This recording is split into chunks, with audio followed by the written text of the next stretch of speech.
நாவலூர் வந்து விழுப்புரம் பக்கத்தில் இருக்கு. திரு நாவலூரை வணங்கின உடனே அவர் இது வந்து தொண்டை நாட்டோட முக்கியமான ஸ்தலம்.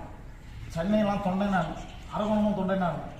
இந்த தொண்டை நாட்டுக்கு அவர் முதல்ல வந்த ஸ்தலம் கழுக்குன்றம். கழுக்குன்றத்துக்கு தான் முதல்ல வர. கழுக்குன்றம் நிறைய சொல்லணும்னு நினைச்சேன்.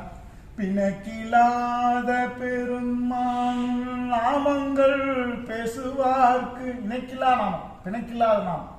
சிவனோட நாமத்தை யாரெல்லாம் உச்சரிக்கிறாங்களோ அவங்க வாழ்நாள யாரும் கனவு கண்டு முடியாத அளவுல இன்பத்தை அனுபவிப்பாங்க. இதுதான் அந்த பாட்டோட அர்த்தம். முதல்ல பிணக்கில்லாத நாமங்கள் பேசுவார். எத்தனோ நாமங்கள் இருக்கு. அந்த நாமத்தை ஆராய்ச்சி செய்யணும். சும்மா அவர் சொல்றேன் நிமலன் அப்படின்னா என்ன, ரொம்ப எளிமையா இருக்கிறோட வார்த்தை தான் நிமலன் சொல்லுவாங்க. நிமலன்ற வார்த்தை வந்ததுன்னா ரொம்ப எளிமையானவர்னு அர்த்தம். சாமி ரொம்ப நாமங்கள் பேசுவாருன்னா என்ன அர்த்தம்னா, பேசுதல்னா சொல்றது கிடையாது. சாமியா நிமலன்றாங்க. ரொம்ப எலி வந்தவருக்கு தான் நிமலன்ற அர்த்தம். சங்கரான்னு கத்துறா. சங்கரர்னா என்ன, அது சாமியோட நாமம். அது சங்கரானா என்ன அர்த்தம்னா நன்மையை செய்வர்னு அர்த்தம்.